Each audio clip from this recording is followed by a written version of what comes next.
Saya awali dari quotes yang terkenal sekali, bahwa we are not human being having a spiritual experience, we are spiritual being having a human experience.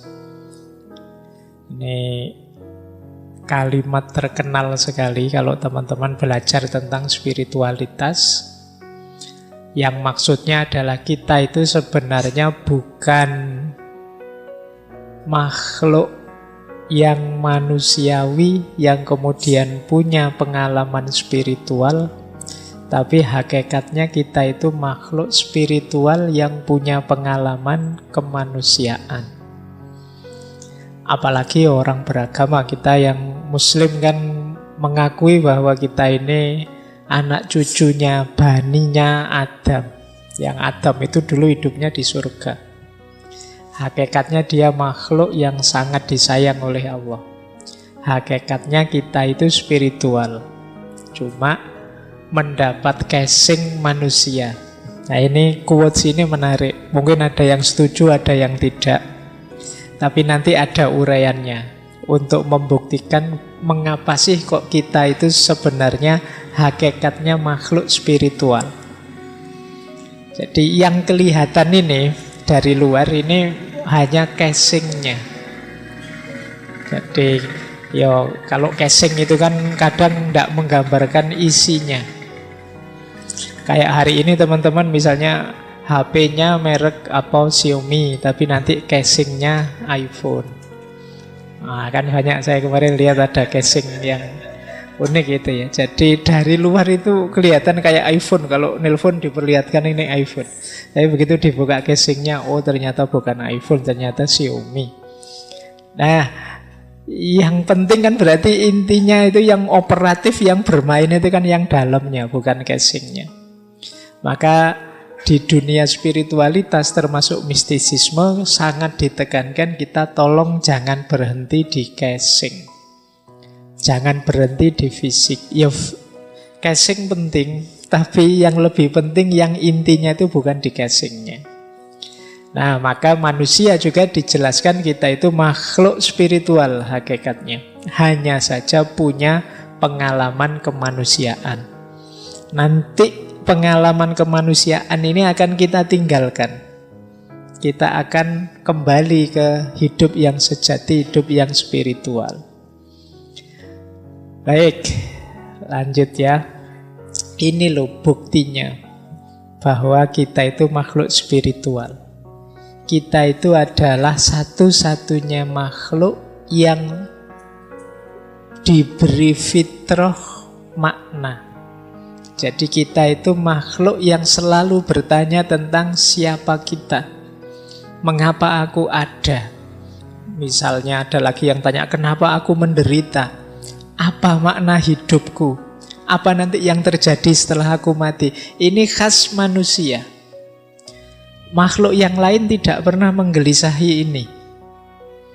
Jadi tidak ada kok selain manusia bertanya, mengapa kok aku menderita? Kenapa aku kok jadi sapi dulu? Akhirnya kemarin Idul Adha disembelih orang banyak misalnya. Dia tidak pernah tanya kok hidupku ngenes tenan ya, menderita sekali. Tidak pernah tanya tentang itu. Yang bertanya tentang itu, membahas itu hanya manusia. Jadi ada kesadaran lebih dalam tentang hidupnya. Karena memang yang hakiki dari hidupnya itu ada di dalam, tidak di luar. Kita kan tanya, siapa sih aku ini? Padahal kalau ngaco kan sudah kelihatan, loh ini aku. Tapi kan masih tanya saja, berarti kan ada makna lebih dalam. Kita belum puas hanya melihat identitas eksternal kita, hanya melihat wujud fisik kita. Kalau sebenarnya kan jawaban gampang, kalau hanya dari luar kan siapa aku, tinggal nyari lemari yang ada kacanya terus oh itu aku kan. Tapi kita tidak puas, bukan itu aku. Pasti ada sisi dalamnya. Termasuk kita juga tanya, kenapa sih aku dilahirkan? Kok aku jadi orang Indonesia? Itu pun jadi anak desa. Kok ndak anaknya konglomerat apa anaknya kok jadi. Kenapa kok aku? Ini makna namanya. Jadi manusia itu makhluk yang selalu bertanya tentang makna. Jadi makna itu kan sesuatu yang tidak bisa dipahami hanya dari kelihatannya. Jadi makna itu kan selalu ada di balik realita. Misalnya minuman ini. Kenapa sih kok Pak Faiz diberi minuman 2, kalau teman-teman kok cuma 1 misalnya. Loh, ini kan tidak sekedar adanya 2 minuman ini, tapi di balik ini ada makna. Mungkin penghormatan, mungkin penghargaan, mungkin basa-basi, mungkin macam-macam. Iya kan macam-macam, kan kita tidak tahu maknanya apa gelas yang 2 itu.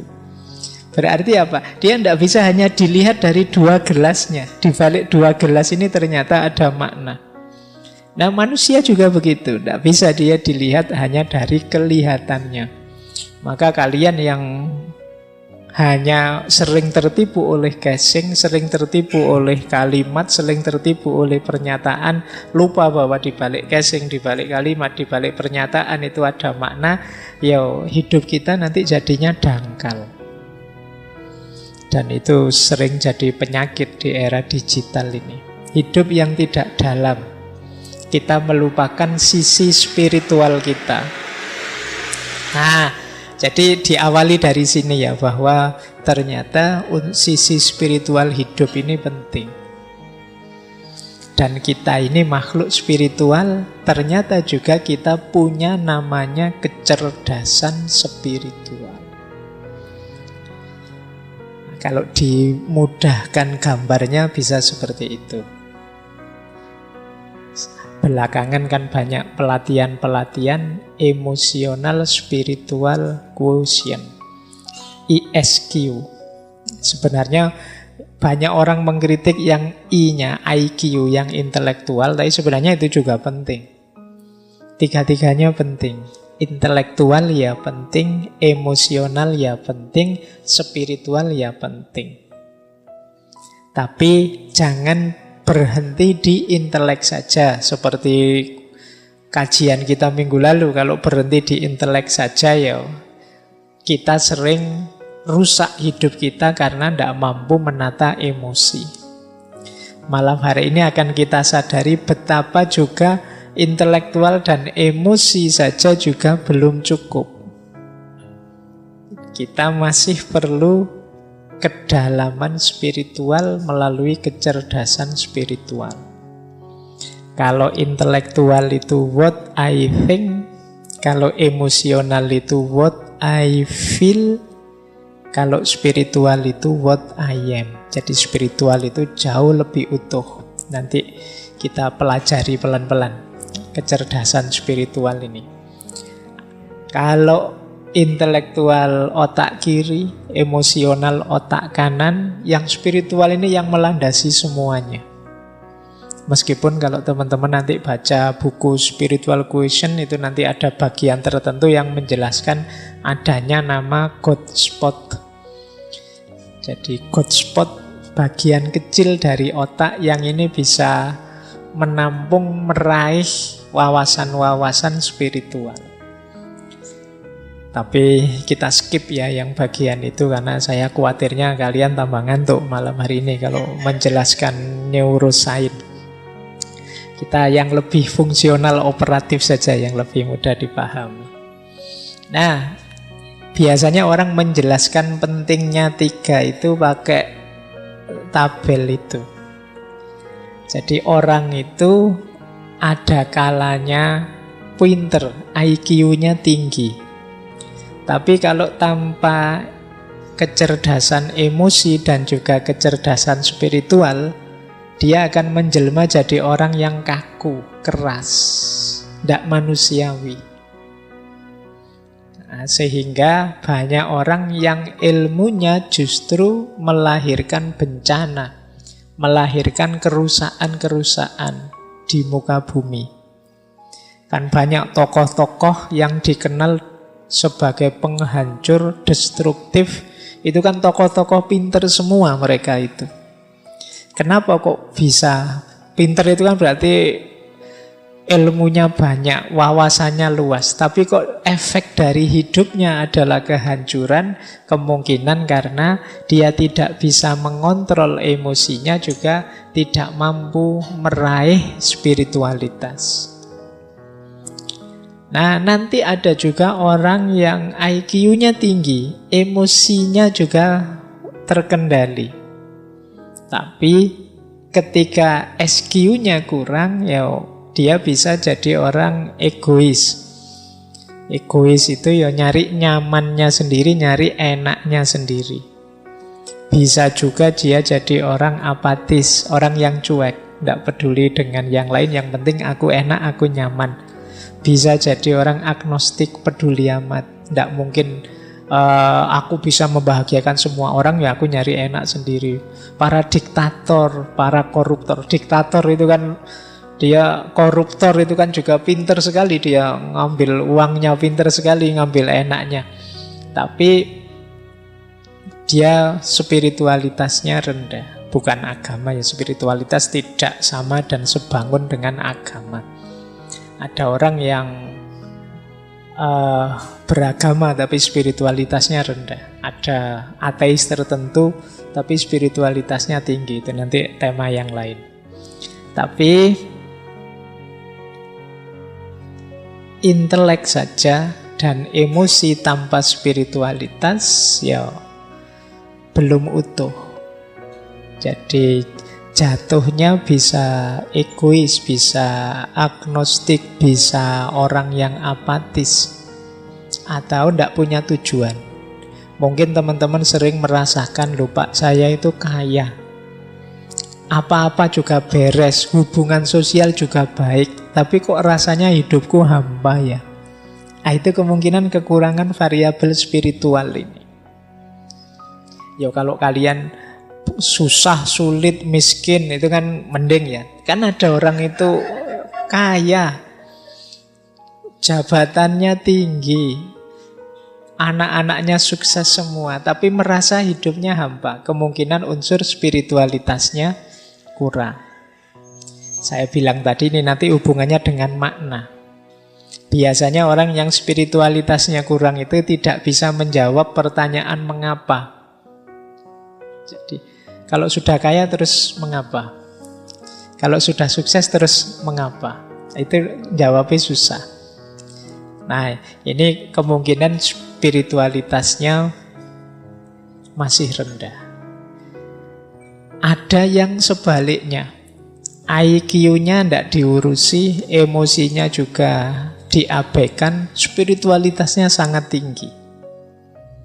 Nah, ini biasanya kelompok-kelompok asketik, orang yang menjauh dari kehidupan ramai. Tidak terlalu butuh rasionalitas, emosi, hubungan dengan yang lain, tapi spiritualitasnya tinggi. Ini orang-orang asketik. Menjauh ya, mereka tidak dapat banyak masalah karena memang tidak terlibat langsung dalam hidup sehari-hari. Maka penting dalam hidup ini tiga-tiganya utuh. IQ-nya ya jalan, emosinya terkontrol, spiritualnya terpenuhi. Ini kalau dalam konsepnya Muhammad Iqbal namanya insan kamil.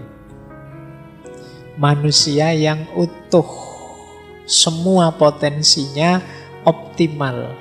Nah, ini namanya insan kamil. Yo pinter, yo berakhlak, yo religius spiritual. Nah, ini berarti utuh hidupnya. Nah, ini mungkin ideal ya, kita menuju ke situ semua. Jadi ya kalau di usia-usia muda ini kan kita masih belajar. Mungkin ya situasinya masih situasi ya belum terlalu pinter, masih emosian, spiritualitasnya belum tinggi. Tapi kan ini kita dalam proses. Nah, jadi inilah mengapa saya masukkan spiritual. Kalau yang IQ kok tidak dimasukkan, Pak? Ya IQ sudah kita pelajari selama ini di berpikir kritis, berpikir kreatif, dan lain sebagainya. Baik, kita mulai ya materinya. Sekarang kita mulai definisinya dulu. Apa itu spiritual quotient? Kecerdasan spiritual. Ini saya kutip langsung dari buku ya.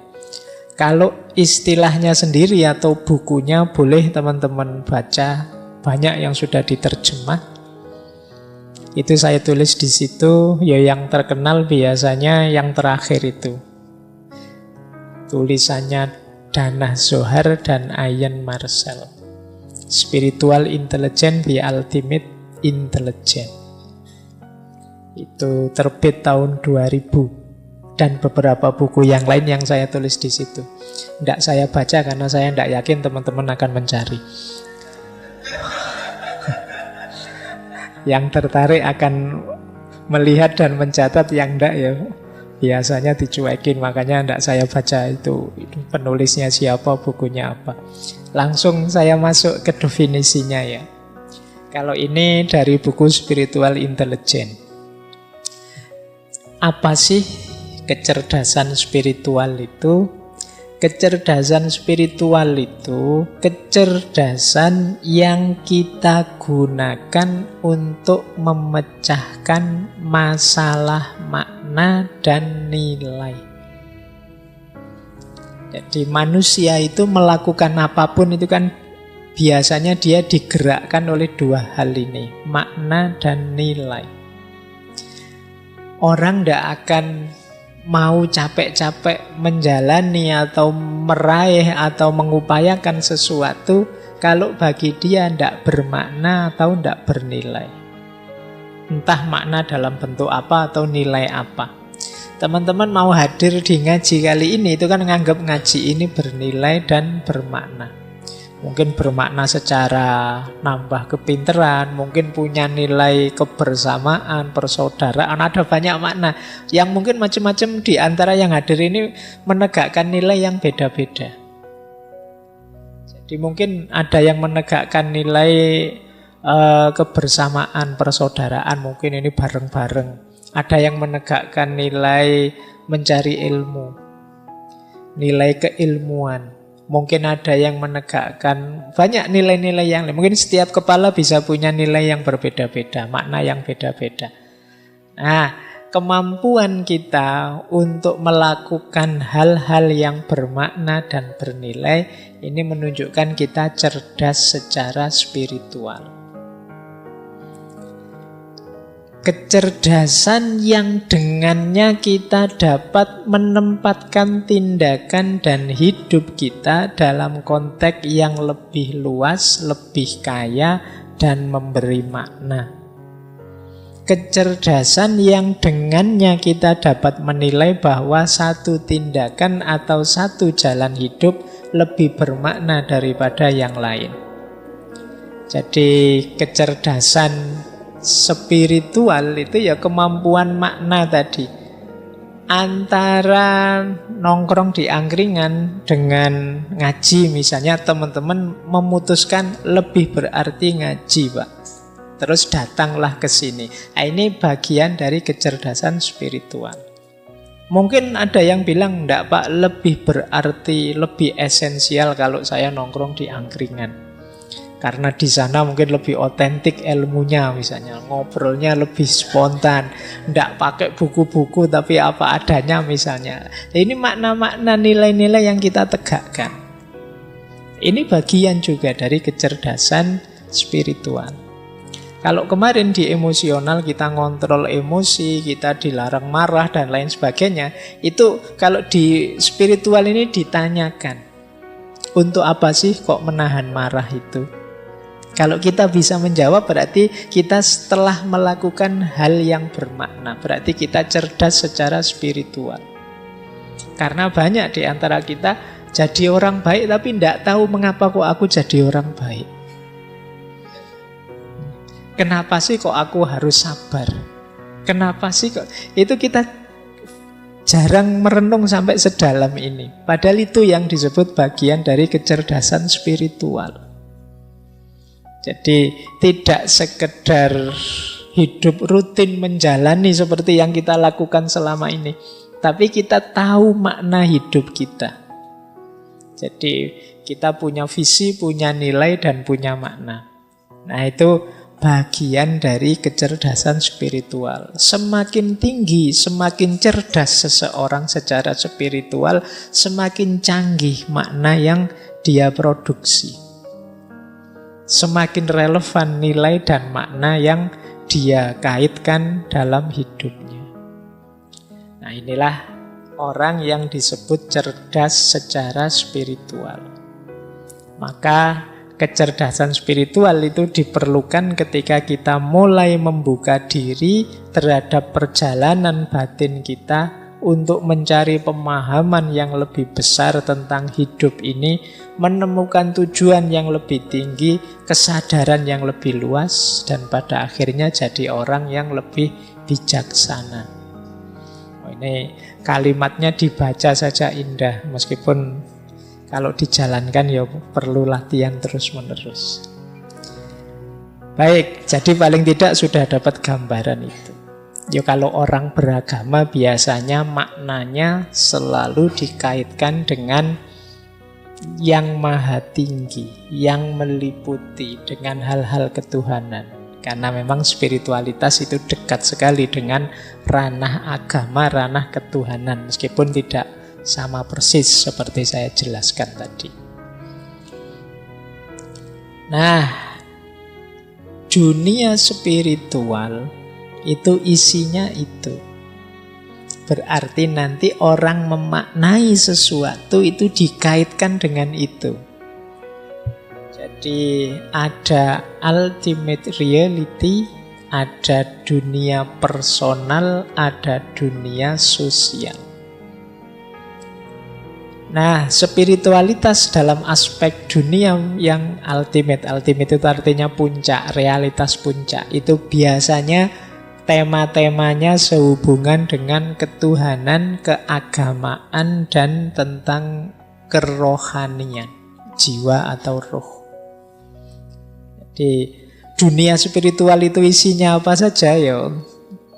Ada dalam aspek realitas tinggi di balik realitas yang kita lihat sehari-hari, ada juga dalam aspek personal diri kita, ada juga dalam aspek sosial. Maka seseorang dianggap punya spiritualitas yang tinggi kalau tiga aspek ini semuanya terpenuhi. Yang pertama ya kesadaran akan realitas puncak. Berarti seorang yang spiritual itu menerima adanya yang lebih tinggi dari realitas yang kita alami sehari-hari. Yang pertama jelas Tuhan. Jadi di situ disebut ketuhanan, keberagamaan, dan kerohanian. Kalau ini mudah dipahami karena biasanya spiritualitas itu kan dikaitkan dengan agama. Nah, yang kedua diri kita sendiri secara person. Orang itu personalnya disebut seorang yang bernilai spiritual. Itu yang pertama kalau dia punya kesadaran diri. Kemudian hidupnya punya nilai dan makna, ada keimanan dan komitmen, kepercayaan pada nilai-nilai dan komitmen, kemudian manusia yang berkarakter, kemudian orang yang mampu mengelola senang dan susah dalam hidupnya, kebahagiaan dan kegelisahan dalam hidupnya. Ini namanya seorang yang spiritual. Atau dimensi sosial, hidup bersama. Hidup bersama yang spiritual itu yang seperti apa? Ya yang didasari oleh persaudaraan, jenisnya kesetaraan, saling terhubung, empatik, dan kasih sayang atau cinta. Nah, jadi realitas spiritual itu bisa jenisnya sosial, bisa jenisnya personal, bisa ultimate reality. Biasanya kita seringnya menganggap yang spiritual itu ya yang ultimate reality saja. Padahal ya personal kita itu punya tanda spiritualitas 5 tadi punya kesadaran diri, punya nilai, punya komitmen, punya karakter, mampu mengelola diri. Nah, ini seorang yang spiritual. Kalau hidup sosial antar manusia itu corak spiritual kalau dia dilandasi persaudaraan, kesetaraan, keterhubungan, empatik, dan cinta. Nah, ini nanti akan jadi karakter bahwa orang yang cerdas secara spiritual itu mampu menghidupkan 3 dunia ini. Jadi dia beres dengan dirinya, beres dengan sesamanya, dan beres dengan Tuhannya. Inilah orang yang cerdas secara spiritual. Ini saya bawa quotes yang menarik dari Neil deGrasse Tyson. Kata dia, "We are all connected to each other biologically, to the earth chemically, to the rest of the universe atomically." Kita semua ini sebenarnya saling terhubung. Dengan sesama kita ini terhubung secara biologis. Sama-sama manusia. Jadi ya terhubung secara biologis bukan kok terus hubungan biologis. Tapi kita itu sama podo menungsane lah ngono. Nanti kamu artikan berarti kita berhubung biologis enggak. Maksudnya kita sama-sama jenisnya manusia. To the earth, terhadap bumi, dunia tempat kita hidup itu kita terhubung secara kimia. Kita dengan makhluk apapun di bumi ini ya nyambung secara kimia, bahannya sama. Nah, sementara dengan alam semesta kita terhubung secara atom. Atomnya sama, meskipun mungkin komposisi bahannya beda. Tapi dari sisi atomnya kita sama. Jadi kita ini sebenarnya sepenuhnya saling terhubung. Hanya saja pemikiran kita yang tidak utuh, yang sering mengotak-ngotak, memisah-misah seolah-olah aku dan kamu beda, aku dan lingkungan beda, aku dan alam semesta ini beda. Ini seperti di emosional kemarin, bahwa manusia itu yang mampu mengontrol dirinya itu mampu melihat kesamaan dan keterhubungan. Tidak hanya melihat perbedaan. Nah, kita semua saling terhubung. Jangan dikira kalau saya jahat, itu efek buruknya hanya padaku saja. Mungkin padamu, mungkin pada orang lain juga dapat gitu. Kenapa? Karena kita saling terhubung. Bahkan sekedar berpikiran buruk mungkin juga berpengaruh pada kalian. Wong belum saya ucapkan, bahkan belum saya lakukan. Tapi kalau pikiran saya jahat, bisa saja berpengaruh padamu. Wong kita itu tersambung secara biologis. Bisa saja berpengaruh pada lingkungan sekeliling kita, kayak kemarin di etika lingkungan. Bahkan di perputaran universe, alam semesta. Karena kita ini semuanya nyambung. Baik. Nah, sekarang akarnya. Orang yang ingin cerdas secara spiritual harus dimulai dari akarnya. Jadi pelan-pelan kita bangun kecerdasan spiritual. Diawali tentu saja dari kesungguhan. Ini mirip dengan yang emosional kemarin ya. Bahwa kecerdasan spiritual ini sifatnya potensi dalam diri kita. Kalau tidak digunakan ya tidak ada gunanya. Kalau tidak digunakan ya mati. Maka pertama-tama akar kecerdasan spiritual itu kemauan dan kesungguhan kita. Untuk berefleksi, untuk merenungi hidup, untuk memikirkan makna. Kalau kita tidak mau, Pak saya ikut saja orang lain, Pak saya asal jalan saja, ya kecerdasan spiritualnya macet. Jadi yang pertama ini sungguh-sungguh ya, kalau bahasa agamanya niat. Ya kalau ndak niat ya apa-apa ndak akan hasil. Jadi rumus pertama adalah yuk sungguh-sungguh mari menyisihkan waktu untuk merenung, untuk muhasabah, untuk memperhatikan hidup ini, diri kita, lingkungan kita, melalui refleksi, melalui tadabbur, tafakkur, dan lain sebagainya. Ini yang pertama, akarnya. Nah, biasanya kalau kita hidup secara serius, itu nanti akan bertemu pencerahan-pencerahan. Maka akar yang kedua, ketercerahan. Ini momen, wow, iya ya, ternyata hidup ini begini. Itu momen pencerahan.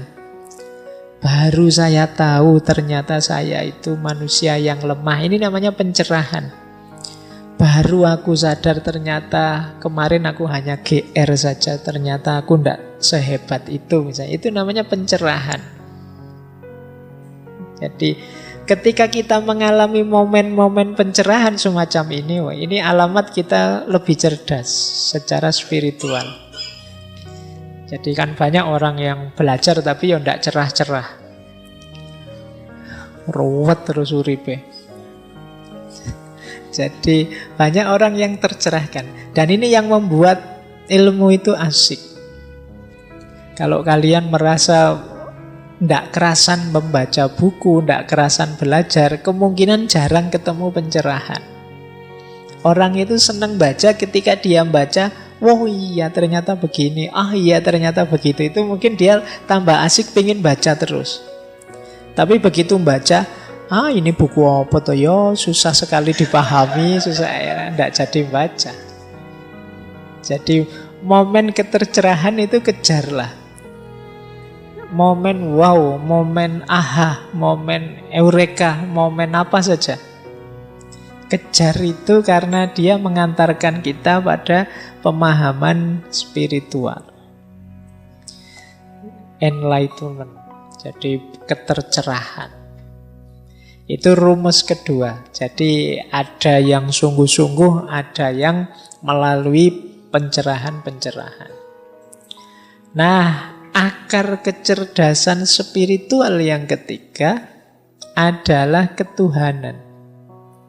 Kesadaran bahwa kita ini ya tidak hanya terhubung dengan sesama, dengan semesta, tapi kita juga punya hubungan dengan Yang Maha Kuasa. Jadi kesadaran ketuhanan akan membuat kita tambah cerdas secara spiritual. Ada banyak momen dalam hidup ini yang kita kesulitan memaknainya kecuali setelah kita hubungkan dengan Tuhan. Begitu kita sambungkan dengan Tuhan, banyak hal mudah jawabannya, kita tahu maknanya. Kenapa ya? Saya sudah belajar sungguh-sungguh, saya sudah kerja keras, saya sudah berkorban banyak, kok masih gagal? Sementara dia tidak ngapa-ngapain, cengenges-cengenges akarepe dhewe, kok ya sukses? Itu kalau kita kejar jawabannya sendiri sulit kita ketemu. Tapi begitu kita hubungkan dengan Tuhan, jawabannya lebih mudah. Ada banyak momen yang makna dan jawabannya lebih mudah ketika kita sadar hubungan hidup ini dengan Tuhan. Loh, kesadaran keterhubungan dengan Tuhan ini hanya orang-orang yang cerdas spiritual yang mampu. Jadi kalau ada momen peristiwa apapun, dia membacanya selalu melibatkan Tuhan. Kita kan kadang-kadang lupa bahwa kita punya Tuhan. Akhirnya kita kalau gembira terus jadi sombong, kalau dapat anugerah jadi sombong, dapat kesulitan terus putus asa. Ada sumpek sedikit terus rasanya dunia gelap. Ini namanya kita lupa kalau kita punya Tuhan. Nah, itu indikasi kita kurang cerdas secara spiritual. Pak, saya itu sudah hitung sampai yang sekecil-kecilnya loh, kok masih gagal saja? Ya, itu kan kamu berhenti di dirimu sendiri. Kamu lupa bahwa ada Tuhan. Maka akar ketiga dari kecerdasan spiritual itu ketuhanan. Yang keempat, kecerdasan spiritual itu juga mengakar pada pengalaman. Jadi pengalaman inilah nanti yang jadi dasar kecerdasan, kepekaan juga kita secara spiritual. Kalau bahasa psikologi ada habit of mind. Pikiran kita terkondisikan peka dengan aspek makna, aspek spiritual. Itu mungkin bisa diawali dari pengalaman kita sejak kecil. Mungkin yang ngalami dulu ngaji di kampung, ngalami sama bapak ibu dipaksa sholat jamaah dan lain sebagainya. Itu kan pengalaman-pengalaman spiritual waktu kecil. Yang ini akan jadi habit kita, jadi kebiasaan kita. Yang itu rasanya kita tidak enak kalau tidak begitu. Nah, itu buah dari pengalaman. Yang rajin sholat, ketika satu waktu terpaksa tidak sholat, itu kan rasanya ganjel. Sebaliknya juga begitu, yang tidak pernah sholat kok tiba-tiba sholat, itu kan momen mengesankan juga. Jadi, nah, yuk dari pengalaman terbangun habit of mind tadi. Jadi orang yang karakternya baik itu yuk biasanya karena memang dia dibiasakan dalam pengalamannya. Karakter-karakter yang baik. Sehingga terus karakter itu mengakar dalam dirinya. Nah, jadi akar selanjutnya pengalaman. Ya pengalaman itu ada yang, kalau dalam ranah spiritual ada yang khas dua selain pengalaman biasa yang dibiasakan tadi. Yang pertama adalah pengalaman luar biasa dalam bentuk pengetahuan. Dan yang kedua pengalaman luar biasa dalam bentuk trauma. Pengalaman luar biasa dalam bentuk pengetahuan itu kalau dalam agama kadang menyebutnya ya pengetahuan intuitif atau kadang disebut laduni. Yang kita tidak belajar tiba-tiba paham. Karena ada ketercerahan itu saat kita membaca tercerahkan. Ada yang tidak membaca tapi tercerahkan. Nah ini pengalaman luar biasa juga. Ini bisa juga menumbuhkan kesadaran dan kecerdasan spiritual. Jadi yang sifatnya intuitif. Wow-nya tidak melalui proses biasa. Ini juga jenis pengalaman. Ada juga pengalaman traumatik. Kalau pengalaman traumatik ini pengalaman luar biasa yang membuat trauma. Cuma traumanya efeknya positif. Geser ke ranah spiritual. Misalnya setelah di DO baru sadar bahwa ternyata Tuhan itu maha kuasa. Nah, ini kan traumatik tapi terus membawa ke ranah spiritualitas. Begitu patah hati baru ingat, wah aku selama ini melupakan Tuhan, ternyata terlalu banyak ingat pacar saja kok lupa sama Tuhan misalnya. Terus jadi trauma yang membawa ke arah spiritualitas, melahirkan pengalaman-pengalaman baru spiritual. Nah ini juga termasuk bagian dari kecerdasan spiritual. Nah yang terakhir, kecerdasan spiritual itu juga muncul dalam interaksi kita dengan sesama, kepedulian kita dengan sesama. Orang merasakan nikmatnya bersedekah, merasakan asiknya berkorban, merasakan indahnya berbagi dan lain sebagainya. Itu juga bagian dari kecerdasan spiritual. Orang yang tidak cerdas secara spiritual mungkin egois, diajak berbagi tidak mau, tidak peduli dengan sesama. Waktunya disuruh korban, ala wong sunnah saja tidak wajib dan lain sebagainya. Pokoknya alasannya oke. Nah jadi ini akar-akar. Carilah akar-akar ini yang memungkinkan kita tambah cerdas secara spiritual. Kesungguhan, kemudian ketercerahan. Cari momen-momen yang membawa kita pada pencerahan-pencerahan. Kalau males baca yo dengerin YouTube atau apalah gitu. Yang penting membaca sekitar juga tidak masalah. Siapa tahu nanti dapat semacam ilham, intuisi, wawasan baru atau apa. Kejar itu. Kemudian juga sadari keterhubungan kita terus-menerus dengan Tuhan, bahwa hidup ini ya selalu berada dalam hubungan dengan Tuhan. Perkaya pengalaman-pengalaman spiritual, sehingga dia akan jadi habit, tabiat kita. Dan jangan lupa kepedulian sesama, itu melahirkan kepekaan dan kecerdasan spiritual juga. Kejar momen-momen ini biar kita tambah cerdas secara spiritual. Kuncinya nanti di sini. Baik, saya lanjut. Nah, kalau ini prinsip-prinsipnya. Jadi kecerdasan spiritual itu sedikitnya punya 12 prinsip. Kalau tadi kan akarnya, kalau ini jalannya itu melalui 12 rute ini. Yang pertama, kecerdasan spiritual itu memerlukan kerendahan diri. Kesadaran diri. Rendahan hati nanti. Jadi kesadaran diri itu ya sama seperti di emosi kemarinnya. Ayo dipahami. Jadi sadar itu tidak sekedar tidak tidur. Kalau di spiritual sadar itu berarti kita hidup ini punya makna, punya nilai. Banyak orang yang rutinitas, hidupnya rasanya kayak robot, tidak bisa menjawab makna. Ya menjawab makna itu di situ bertanya mengapa. Mengapa sih harus ngaji? Mengapa sih harus seminggu sekali? Mengapa kok namanya ngaji filsafat? Mengapa kok? Nah itu pertanyaan-pertanyaan ini kan menggelisahkan. Tapi kalau kita bisa menjawab, disitulah kita sebenarnya hidup dengan bermakna.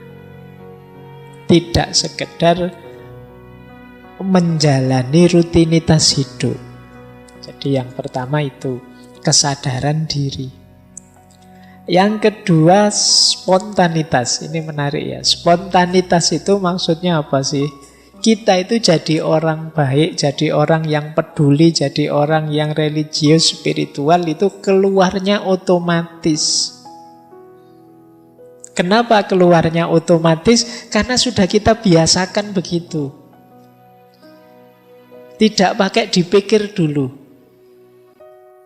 Wah ini saya sedekah apa enggak ya? Kalau sedekah uangku sekian, nanti tinggal sekian. Padahal itu panjang. Kalau dipikir panjang, enggak otomatis keluar. Itu sebenarnya belum mendarah daging, belum mengakar. Kalau sudah karakter dermawan itu mendarah daging, begitu ada dorongan untuk sedekah, sedekah saja. Itu namanya spontan. Melakukan kebaikan secara spontan. Ini mirip didefinisi akhlak oleh para filosof muslim seperti Ibnu Miskawai, Imam Ghazali. Itu kan mendefinisikan akhlak itu cirinya antara lain spontanitas ini. Perbuatan baik yang sejati itu diantara cirinya spontan. Tidak pakai uhui ya. Iya. Kayak nonton TV nanti saya ngomong spontan kalian uhui. Jadi otomatis keluar. Tidak pakai dipikir lagi. Min ghairi fikrin waruwiyatin kalau bahasanya Imam Ghazali. Tanpa dipikir, tanpa dipertimbangkan. Kalau ada teman butuh pertolongan, langsung otomatis ditolong begitu saja. Tidak terlalu mikir panjang. Berarti apa? Kebaikannya sudah tertanam dalam diri. Keluarnya yaitu sudah otomatis. Kalau pakai dipikir panjang ya bukan kebaikan biasanya, hanya pencitraan. Mikir sih tuh, wow ini saya bantu ndak ya, saya traktir ndak ya, kalau saya traktir aku rugi berapa, kira-kira besok dapat balasannya ndak, itu panjang. Kalau ini masih belum jadi orang baik. Orang baik itu ya sudah, pokoknya aku yang traktir, yang bayar. Nah itu ciri kedua. Jadi kebaikan spiritual, kecerdasan spiritual antara lain cirinya spontanitas dalam perbuatan baik. Kemudian panduan visi dan nilai. Hidup yang punya tujuan.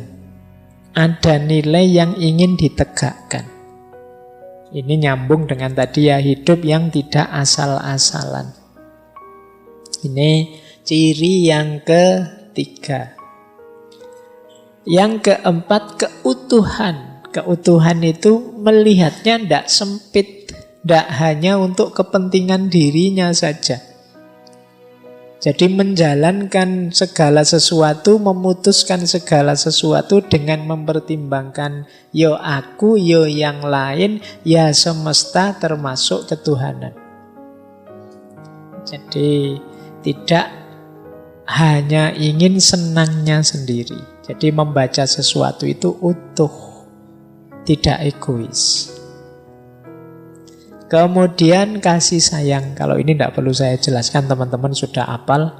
Hidup yang penuh kasih dan sayang. Kemudian kuat berbeda. Jadi mampu merayakan keragaman. Karena mampu membaca secara luas dan utuh, biasanya terus bisa merayakan keragaman. Merayakan itu menikmati keragaman. Selama ini banyak di antara kita yang gelisah, tidak tenang hidupnya karena ada yang beda dengan kita.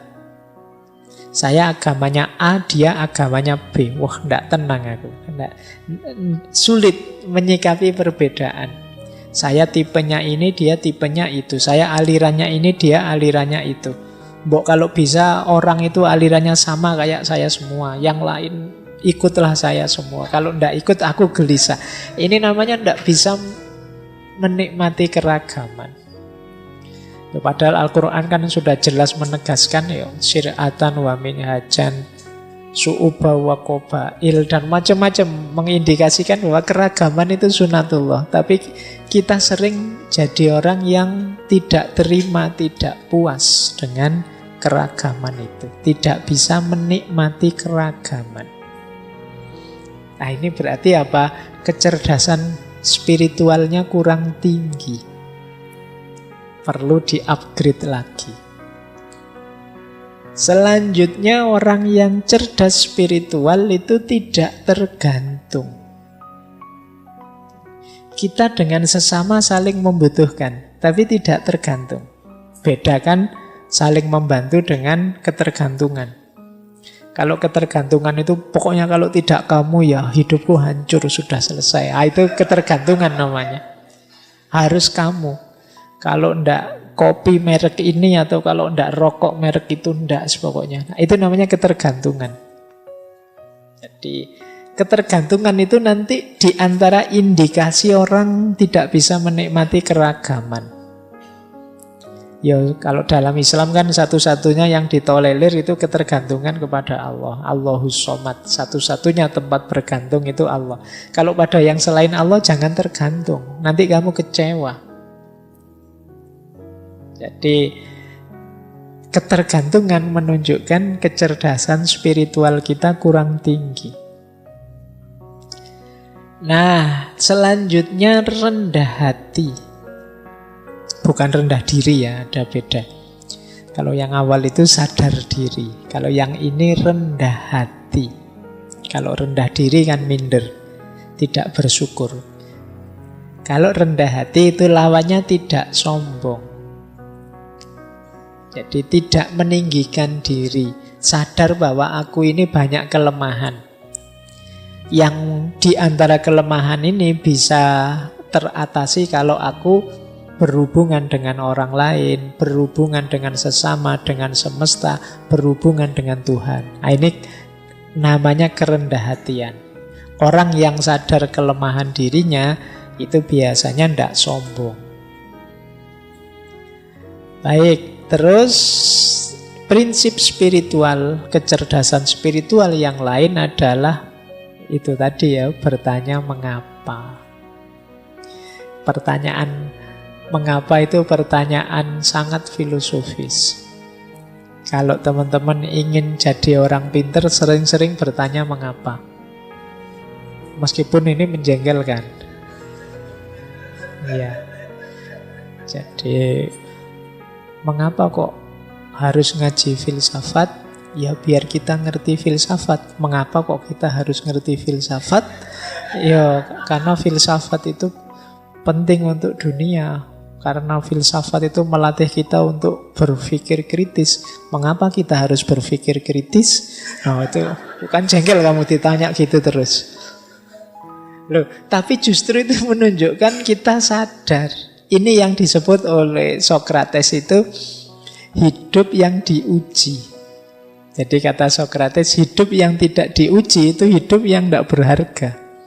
Hidup yang berharga itu yang kita uji. Mengapa kok kuliah di kampus itu? Kok ambil jurusan itu? Itu harus tahu jawabannya. Kalau tidak, berarti kemarin asal-asalan. Karena di situ ada beasiswanya, Pak. Mengapa kok cari yang ada beasiswanya? Ya karena saya tidak banyak uang, Pak. Lah, mengapa kok tidak banyak uang? Ayo.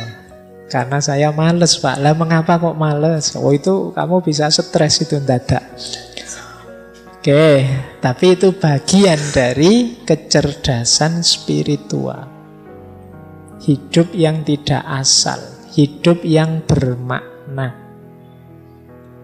Nah, selanjutnya di antara ciri kecerdasan spiritual adalah kemampuan reframe. Kemampuan reframe itu memberi frame ulang, memberi makna baru. Kadang dalam hidup ini kita perlu memberi makna baru. Misalnya ada teman-teman, wah Pak akhirnya kuliah saya gagal Pak. Nah, Misalnya ini contoh, loh ini kan frame-mu frame kegagalan. Mungkin bisa kamu kasih frame baru. Saya berarti perlu tantangan yang baru selain kuliah Pak. Itu namanya reframe. Ini bukan kegagalan bagi saya Pak, tapi kebebasan. Nah ini namanya reframe. Jadi di antara ciri orang yang cerdas spiritual itu mampu memberi frame baru. Orang yang sulit memberi frame baru itu nanti mudah putus asa. Kalau pas hidupnya sulit, kalau pas hidupnya senang, mudah terlena. Justru dengan frame baru, ini kendali dirinya lebih kuat. Iya sih, saya ini sekarang baru unggul menang. Tapi manusia itu mana ada yang sukses terus. Nah, ini saatnya saya harus hati-hati. Ini namanya reframe. Kemampuan reframe ini penting dalam hidup kita. Biar kita tidak putus asa dan juga tidak lupa diri. Kemudian sikap positif menghadapi masalah. Itu juga ciri-ciri orang cerdas spiritual. Tidak ada masalah yang harus diratapi sampai sedemikian rupa atau diputus asai sampai sedemikian rupa. Masalah itu jembatan kita untuk berkembang. Kalau tidak ada masalah, ya kapan kita bisa berkembang? Kalau kita di zona nyaman saja, kapan kita bisa jadi lebih baik? Nah, orang yang cerdas spiritual, dia bisa bersikap positif terhadap masalah. Yang terakhir, prinsip kecerdasan spiritual itu adalah dorongan untuk berkarya, berkontribusi.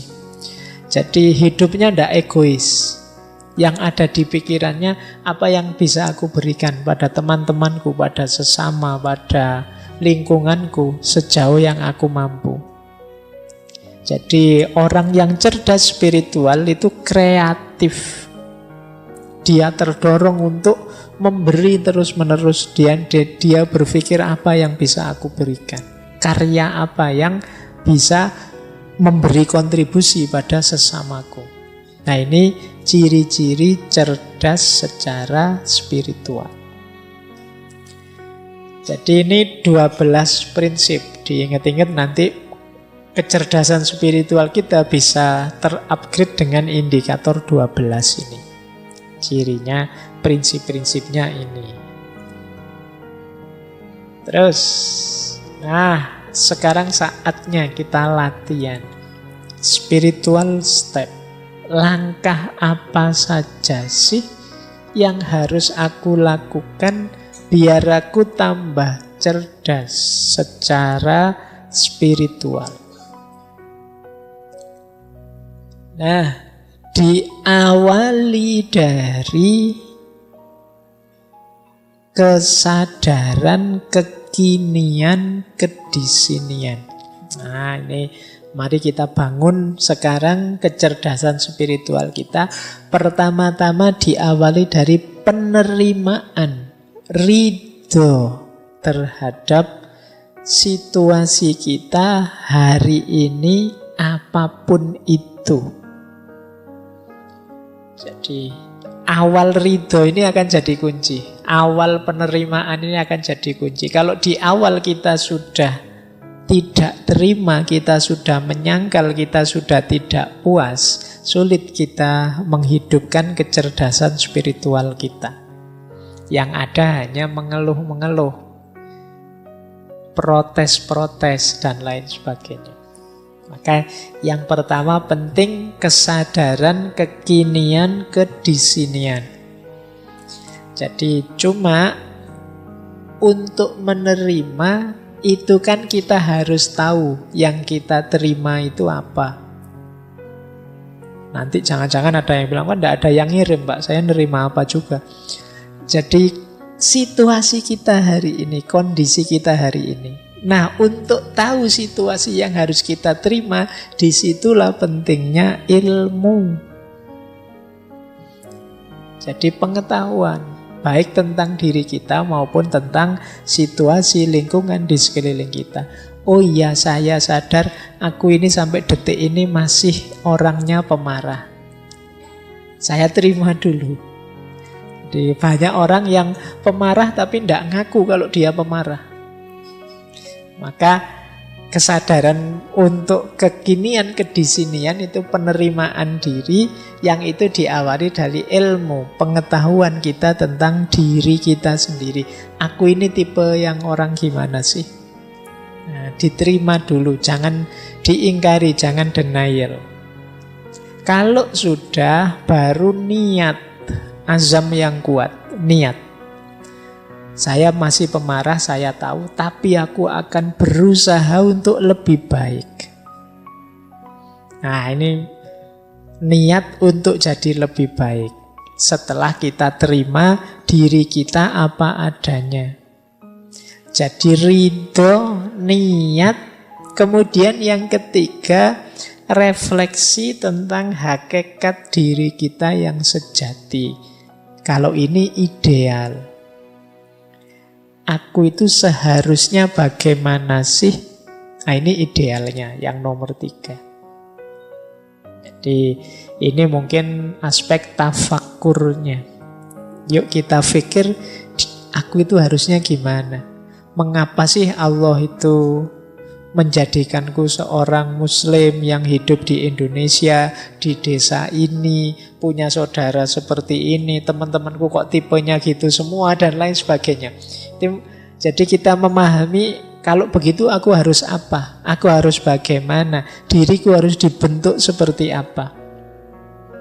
Nah, ini refleksi tentang hakikat diri kita. Kemudian saatnya berjuang, niat yang kuat, kemudian kita tahu target tujuan kita yang ideal tadi, kemungkinan kita akan bertemu banyak halangan dan rintangan. Di situ saatnya kita menaklukkannya. Jadi kita mungkin ketemu kemalasan kita sendiri, kita ketemu teman yang tidak mendukung kita, macam-macam. Nah, itu halangannya. Saatnya kita menaklukkannya. Tapi lagi-lagi kita juga harus ngerti ilmunya. Jadi nanti di setiap tahap itu kuncinya ada di ilmu. Kita harus tahu halangannya apa. Oh, ternyata halangannya itu nafsuku sendiri. Oh, ternyata halangannya itu lingkungan sekelilingku. Oh, ternyata halangannya itu. Nah, ini yang harus dibersihkan. Kalau dalam tasawuf, ini fase ketika kita bersih-bersih diri, namanya takholli. Setelah itu Kita belajar kemungkinan-kemungkinan yang bisa kita tempuh untuk meningkatkan diri. Saya itu bisa lebih baik kalau pakai jalan ini. Pakai jalan ini juga bisa, pakai jalan itu juga bisa, Pak. Ada banyak kemungkinan. Nah, tapi dari banyak jalan nanti kita pilih satu kan tentunya. Yo ada banyak jalan kan tidak mungkin kita pilih semua. Nanti pening sendiri. Kalau sudah kita pilih satu, ya kita jalan di satu itu. Meskipun kita sadar orang lain mungkin ngambil jalan yang berbeda, monggo saja. Dan kita komitmen di jalan yang satu itu. Fokus di jalan yang kita ambil untuk memperbaiki diri tadi.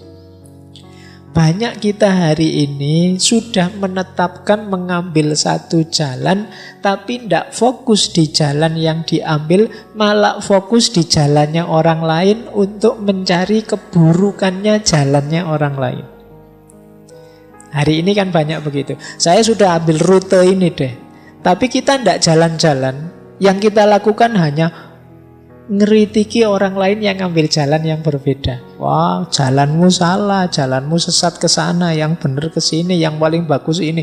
Jadi kita ribut menyalahkan jalannya orang lain, tapi kita sendiri tidak jalan-jalan di rute yang sudah kita ambil. Ini juga blunder. Jadi kita tahu yang baik yang mana, tapi tidak kita jalankan.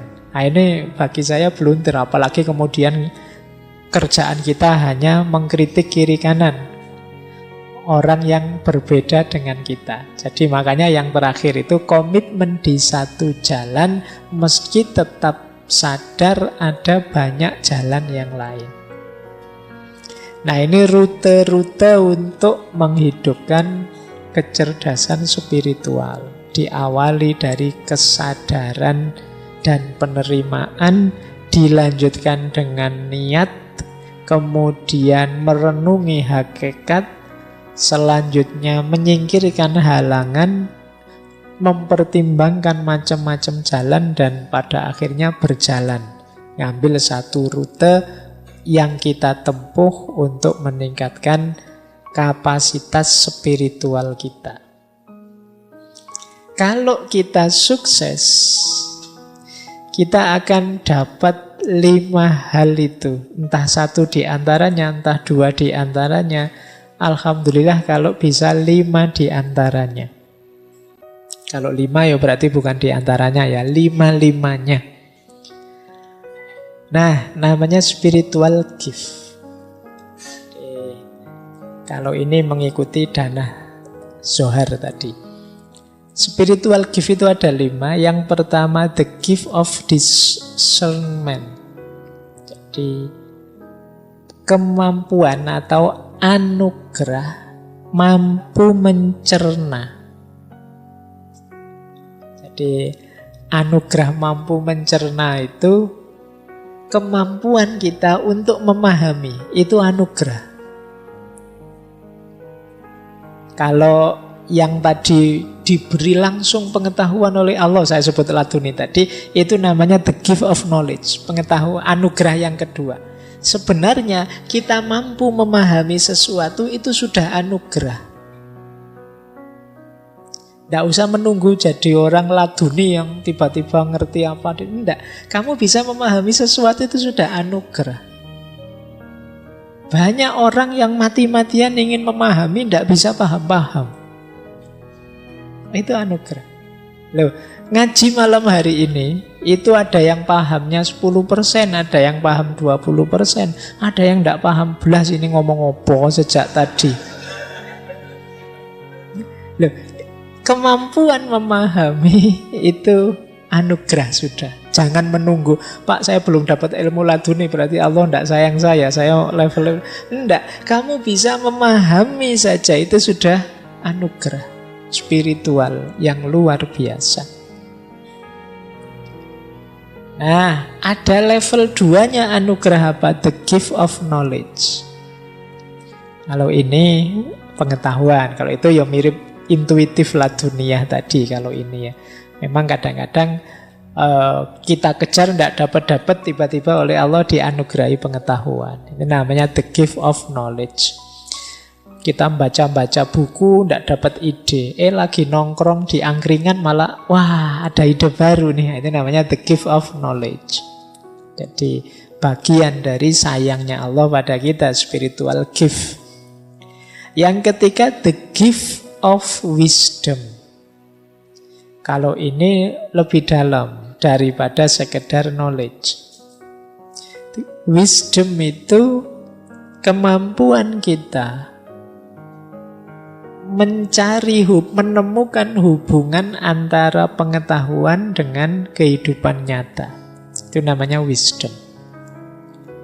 Jadi kalau tadi kan sekedar pengetahuan, kalau wisdom itu kita tahu pengetahuan ini pasnya digunakan, manfaatnya digunakan itu di mana, kapan, dalam situasi apa. Ini namanya wisdom. Jadi, makanya filsafat itu cinta kebijaksanaan, love wisdom. Berarti dia tidak sekedar berhenti di kebenaran, tapi dia juga membahas bagaimana kebenaran ini pasnya digunakan, kapan, dalam situasi apa, untuk apa. Nah, ada yang lebih dalam daripada wisdom, yaitu the gift of prophecy. Kalau ini bahasa literalnya nubuat. Kalau dalam Islam nubuah. Kalau ini secara umum biasanya diartikan orang yang punya profesi itu orang yang bisa membaca secara luas dalam segala sesuatu, tidak hanya di masa kini tapi juga di masa depan dan masa lalu. Ini orang yang mendapatkan anugerah profesi jauh lebih dalam daripada wisdom, karena jangkauannya jauh lebih luas, lebih dalam, lintas waktu. Ini namanya profesi nubuah. Kalau dalam Islam jenisnya kenabian. Ada lagi yang lebih dari itu, namanya the mind of God. Kalau diterjemahkan letterlek itu seperti pikiran Tuhan. Ini orang hidup yang kalau bahasanya tasawuf itu kalau berjalan ya Tuhan jadi kakinya, kalau melakukan sesuatu Tuhan jadi tangannya, kalau melihat Tuhan jadi matanya. The mind of God. Orang yang keinginannya sudah selaras persis dengan keinginannya Tuhan. Ini lebih tinggi. Ini spiritual gift, anugerah spiritual yang mungkin diperoleh orang yang cerdas secara spiritual.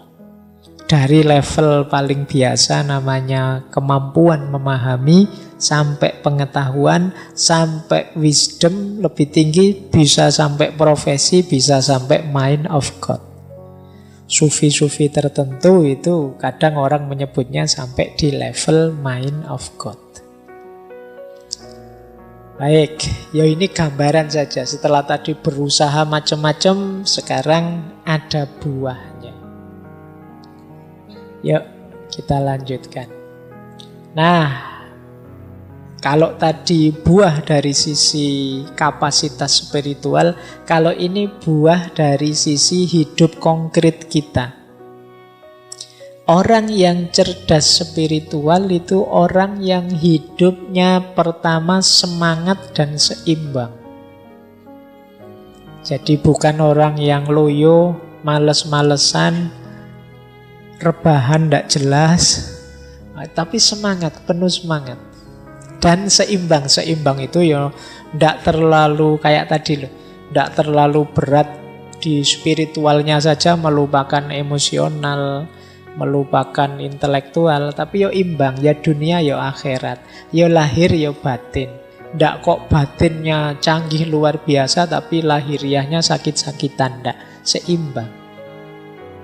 Jadi semangat dan seimbang. Kemudian orang yang cerdas spiritual itu biasanya mampu mengontrol diri dan mengontrol emosinya. Karena saya bilang tadi ya, spiritual intelijen atau kecerdasan spiritual itu mengatasi semuanya. Jadi tidak mungkin orang cerdas spiritual tidak cerdas secara intelektual, tidak cerdas secara emosional. Pasti sudah ada di level tertentu dalam hal intelektual maupun emosional. Jadi dia pasti mampu mengontrol diri dan emosi. Kemudian reflektif dan introspektif. Jadi mampu muhasabah. Orang yang hidupnya tidak asal-asalan, tapi hidup yang serba hati-hati, penuh refleksi. Nah, kemudian cerdas spiritual itu orang yang siap naik dan siap turun. Dalam tanda petik ya. Nanti jangan diartikan retterlek. Jadi siap naik itu orang yang sukses, ayo siap mentalnya, gagal juga tidak masalah, siap juga. Ditakdir seneng, alhamdulillah. Ditakdir susah, ya innalillah, semuanya miliknya Allah. Nah ini orang yang cerdas secara spiritual. Bukan orang yang kalau seneng lupa diri, kalau susah putus asa. Berarti kurang cerdas secara spiritual. Kemudian cerdas spiritual adalah orang yang mau berjuang sekaligus mau berkorban. Jadi ya ndak nyari enaknya saja terus. Banyak orang yang ketika berjuang, ayo siap aku berjuang. Begitu ditagih pengorbanannya, nanti dulu kalau itu. Ayo wis kita sukseskan program kita ini. Tapi ini biayanya besar loh. Oh, kalau itu nanti dulu. Pokoknya kalau ditantang siap, tapi begitu ditagih pengorbanan terus mengkeret semua. Nah, orang yang cerdas spiritual yo siap berjuang sekaligus siap berkorban. Nah, termasuk yang keenam, cerdas spiritual itu hidup dalam cinta dan pengabdian. Jadi hidup yang tidak egois, hidup yang ingin kesuksesan tidak dinikmati sendiri tapi juga berbagi dengan yang lain. Penuh cinta dan pelayanan pada sesama. Nah, ini ciri-ciri cerdas spiritual. Nah, sekarang strateginya. Ini tipsnya. Ada rumus hati, heart. Ini singkatannya. Ini biar kayak stand up itu terus ada singkatannya. Nah, hanya adalah heal in his presence. Jadi hidup yang sehat di hadapannya. Jadi H itu simbol orang yang sebut saja kalau bahasa agama khusyuk. Makanya itu manifestasi huruf H itu mindfulness. Hidup yang sungguh-sungguh, hidup yang khusyuk, tidak asal-asalan. Jadi makan ya dinikmati makannya serius sungguh-sungguh. Tidur ya tidur yang serius sungguh-sungguh. Kita kan jarang tidur serius hari-hari ini. Kita selalu ketiduran. Ya kan? Saya tidak tahu apa kalau teman-teman ini masih tidak kayak waktu kecil dulu. Cuci kaki, cuci tangan, terus ke atas tempat tidur, terus berdoa, terus tidur. Kan sekarang tidak begitu. Pokoknya capek ya ke atas tempat tidur, baca HP sampai ketiduran. Jadi kita tidak pernah tidur, yang ada kita ketiduran. Pasti tidak menikmati tidur. Tidak mindful. Padahal setiap aktivitas yang baik, yang bermanfaat, kalau mindful itu pasti manfaat dan efeknya luar biasa untuk hidup kita. Kalau serius, tapi seringkali karena kita tidak serius, ya kita tidak dapat banyak manfaat dari situ. Sholat, ngobrol, ngaji, silaturahim, baca buku, dan lain sebagainya, itu kan aspek-aspek yang kegiatan-kegiatan yang baik dalam hidup kita. Tapi karena kita tidak sungguh-sungguh, tidak mindful tadi, ya efeknya jadi tidak maksimal.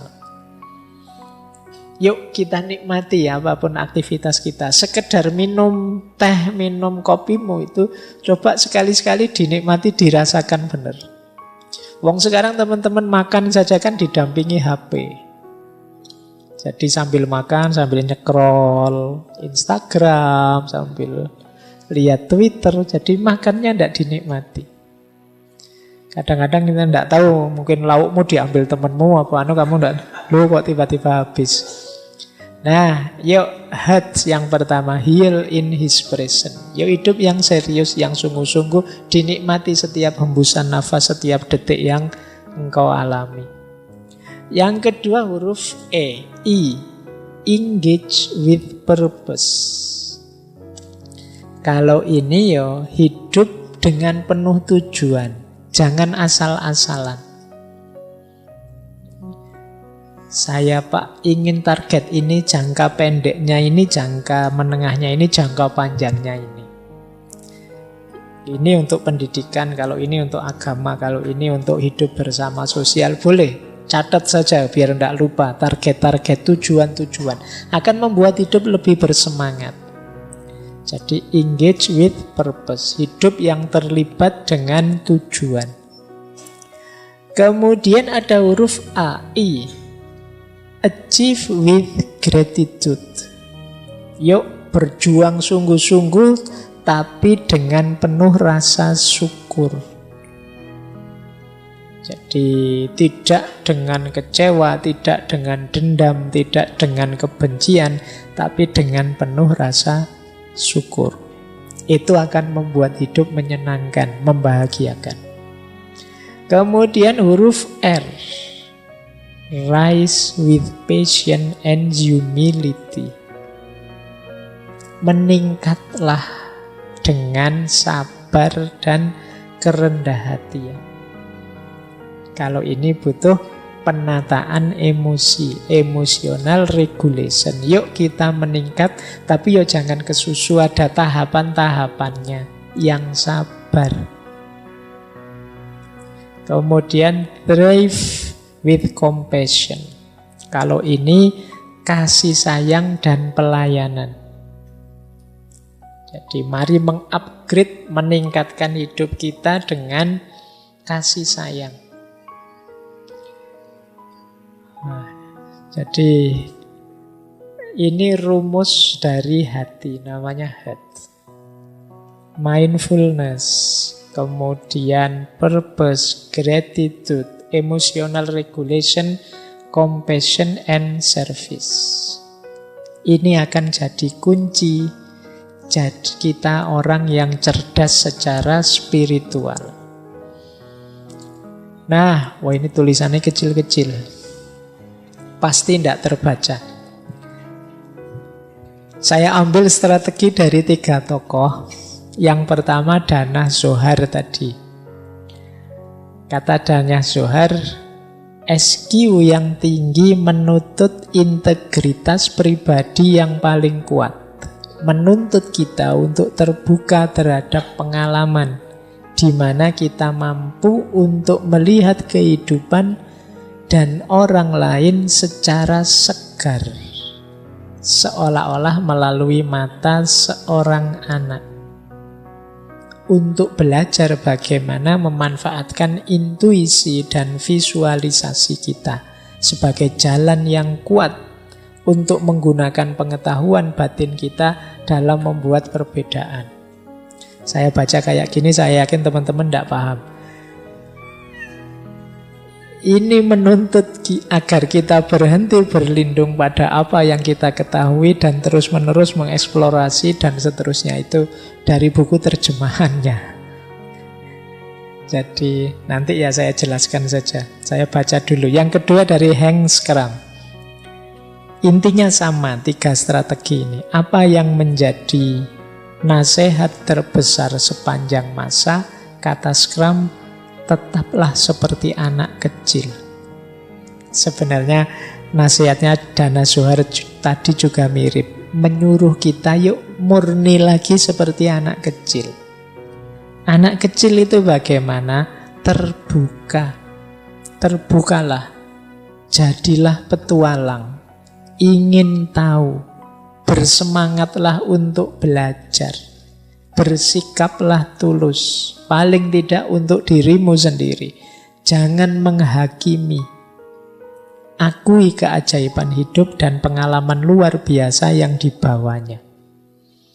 Nah, Dana Zohar Hengskram itu mengajarkan kita, yuk ayo meniru anak kecil saja. Tidak usah belajar ruwet-ruwet.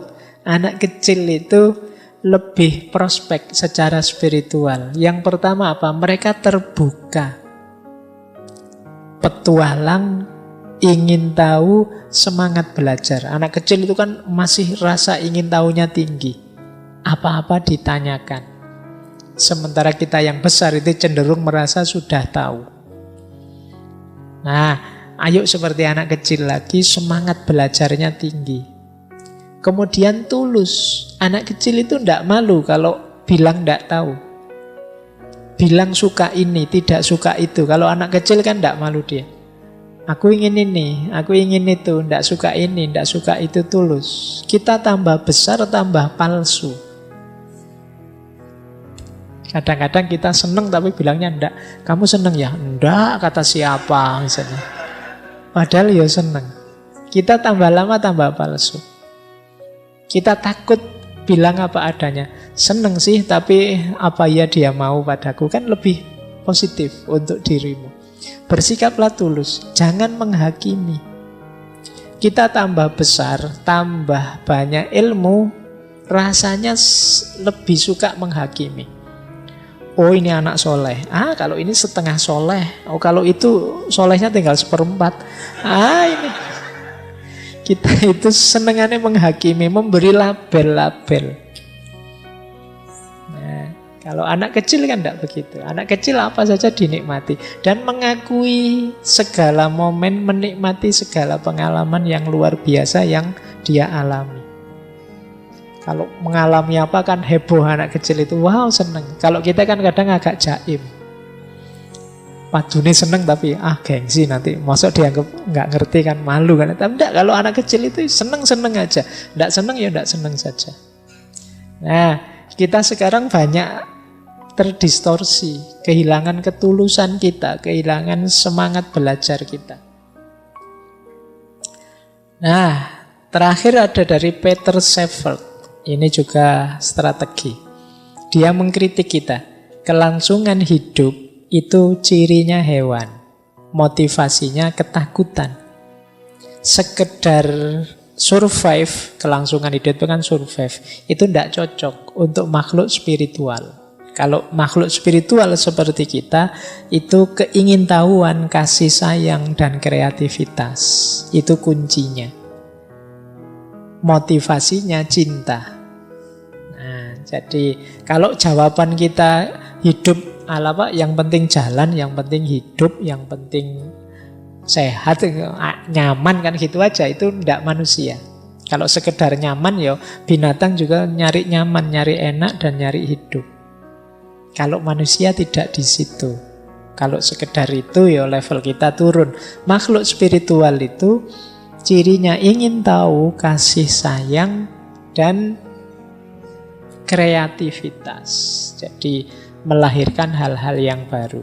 Nah, ini dari Peter Sheffield. Baik, ringkasnya. Ini kok tiba-tiba ringkasnya. Manusia cerdas spiritual itu profilnya seperti itu yang saya tulis. Dia mengenali dirinya dan dari sekitarnya. Kemudian menjalani hidup dengan tulus dan rendah hati. Dia sadar batas pengetahuannya. Percaya pada kebijaksanaan hidup. Percaya pada kebijaksanaan hidup itu kalau dapat sedih, dia tahu ya memang saatnya sedih, sunatullahnya begitu.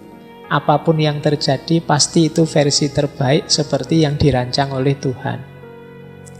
Kemudian tidak tertarik menjadi apa yang orang lain inginkan. Jadi kalau dia ingin sesuatu ya dia sampaikan. Tidak mudah terpengaruh, tidak mudah terdistraksi. Kemudian bijaksana. Kemudian dermawan, memberi tanpa mengharap balasan. Kemudian orangnya tenang. Tidak mudah panik, tidak mudah heboh. Kemudian merangkul siapapun yang hadir dengan rasa bersyukur. Jadi tidak milih-milih orang, tidak memilah-milah orang, melabel-labeli orang. Membersihkan diri dari keterikatan dunia. Dan yang terakhir, menspiritualkan pengalaman.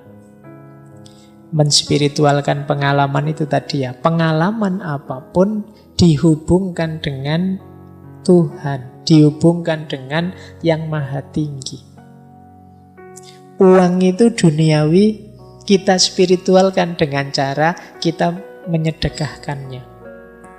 Kambing kita itu harta duniawi, kepemilikan duniawi, kita spiritualkan dengan cara kita korbankan. Jadi ini namanya menspiritualkan pengalaman. Makan kita itu sebenarnya urusan perut saja, kesehatan duniawi biasa. Kita spiritualkan dengan cara kita niat makan biar kuat jasmani rohani untuk ibadah menjalankan amanat hidup dari Allah. Ini namanya menspiritualkan pengalaman. Jadi pengalaman apapun kita sambungkan dengan yang maha tinggi, dengan Allah. Baik, saya kira itu. Masih ada beberapa quotes yang saya bawa sehubungan dengan kecerdasan kita hari ini ya. Ini ada kritik dari Martin Luther King Jr. Kapan-kapan kita angkat beliau di ngaji filsafat. Kata Martin Luther King, kekuatan ilmiah kita hari ini itu sebenarnya telah melampaui kekuatan spiritual kita. Kita mampu membuat peluru kendali, tapi kita tidak mampu mengendalikan diri. Jadi kita bisa membuat peluru yang bisa kita kendalikan. Padahal peluru itu kan sulit untuk dikendalikan, tapi kita bisa. Sayangnya kita tidak mampu mengendalikan diri. Jadi ini PR kita. Maksudnya intelijensi intelektual kita luar biasa, tapi emosi dan spiritual kita masih tidak secanggih intelek kita. Ini kritiknya Martin Luther King. Ada lagi Charles Bukowski. Kata Bukowski, problem dunia masa kini itu adalah orang-orang pintarnya penuh keraguan, sementara yang bodoh penuh percaya diri. Ini masalah ini hari ini ya. Yang pinter-pinter itu ragu-ragu. Wah, saya ngomong gini ini nanti manfaat apa enggak, nanti menyinggung orang apa enggak. Nah, akhirnya enggak ngomong-ngomong sing pinter. Sing bodoh-bodoh ngomong terus dengan PD-nya apa wae di-share. Nah, ini problem ya, problem dunia masa kini. Orang-orang pinternya penuh keraguan, sementara orang-orang bodohnya penuh percaya diri. Harusnya yang pinter ya percaya diri, wong ada ilmunya. Yang bodoh, yang ragu-ragu, aku ini tidak ngerti apa pantas ngomong. Tapi sekarang kebalik. Baik, ada lagi quotes. Kalau ini filosof, menurut saya menarik. Agustinus. Jadi Tuhan seakan-akan tidak mengindahkan doa kita, padahal Dia selalu siap memberikan cahayanya kepada kita. Bukan cahaya yang terlihat, tetapi cahaya intelektual dan spiritual. Namun kita tidak selalu siap untuk menerimanya, karena kita menjauh dan mengabaikannya demi keinginan akan hal-hal yang sementara. Jadi Tuhan itu sebenarnya siap dan telah memberikan kita anugerah-anugerah yang luar biasa. Tapi sayangnya kita tidak siap. Kenapa tidak siap? Yang kita minta hal-hal yang biasa-biasa dan sepele. Sehingga apa? Wadah kita tidak cukup untuk menerima anugerah Tuhan yang luar biasa. Sehingga terus kita protes, ya Allah, aku minta ini saja kok tidak dikabulkan. Padahal Allah sudah memberi yang jauh lebih luar biasa daripada yang dia minta. Ini katanya Agustinus. Sayangnya, karena kita fokusnya pada hal-hal remeh yang kita minta, sehingga anugerah Allah yang luar biasa itu meleset. Tidak bisa kita terima. Jadi ini situasi kita, kata Agustinus. Ya Allah, semoga nanti saya kalau ujian mata kuliah ini nilainya ya minimal B lah ya Allah. Itu kan kecil. Itu urusan sederhana sekali yang kita minta. Padahal Allah itu anugerahnya jauh lebih besar dari itu. Katanya Agustinus, cahaya intelektual, cahaya spiritual. Karena kita menyiapkan wadah yang sangat kecil, akhirnya anugerah Allah yang sangat besar tidak tertampung. Terus kita mengeluh seolah-olah Allah tidak memberi apa-apa, tidak peduli sama kita. Nah, ini juga perlu kita renungkan. Jadi titik renungannya terletak, jangan-jangan ada sangat banyak anugerah dari Allah yang selama ini aku abaikan. Karena aku tidak punya wadahnya, karena pintuku tertutup untuk itu, karena aku tidak tahu Allah sudah memberi sedahsyat itu. Nah, terakhir, ini dari Roy Bennett. Kata dia, more smiling, lebih banyaklah tersenyum, jangan banyak khawatir, takut, lebih banyak kasih sayang, jangan terlalu banyak memvonis, menjudge orang. Kemudian banyak-banyaklah bersyukur, kurangi stres, perbanyak cinta, kurangi kebencian. Ini kunci dari kecerdasan spiritual. Banyak senyum, jangan terlalu banyak khawatir. Wajah yang khawatir itu kelihatan pasti. Kamu mengkhawatirkan masa depanmu, mengkhawatirkan kuliahmu, mengkhawatirkan saya nanti laku apa enggak ya Pak, mengkhawatirkan. Loh, itu mesti kelihatan di wajahmu. Mesti mengurangi senyummu. Perbanyak compassion, kasih sayang. Lebih fokus pada aspek yang membuat kita sama, kita sesama manusia, sama-sama hidup saat ini, sama-sama saling membutuhkan. Jangan melihat label-label yang berbeda sehingga memancing kita untuk memberi judgement, memvonis orang. Banyak bersyukur, jangan banyak stres. Terakhir, banyak cinta dan kurangi kebencian. Ini nanti menurut saya jadi kunci-kunci besarnya dari kecerdasan spiritual. Baik, saya kira itu ya teman-teman untuk kecerdasan spiritual. Insya Allah minggu depan kita lengkapi dengan segala rupa kecerdasan yang lain. Kita masih ada banyak sekali kecerdasan kita kumpulkan di multiple intelligence. Kecerdasan majmuk yang semoga membuat kita tambah bersyukur karena ternyata Allah itu memang memberikan banyak sekali fasilitas-fasilitas luar biasa untuk kita manusia. Bukti betapa Allah mengistimewakan kita dan sangat sayang pada kita. Baik, saya kira itu untuk malam hari ini. Kurang lebihnya mohon maaf. Wallahul muwaffiq. Wallahu a'lamu bis-shawab. Wassalamualaikum warahmatullahi wabarakatuh.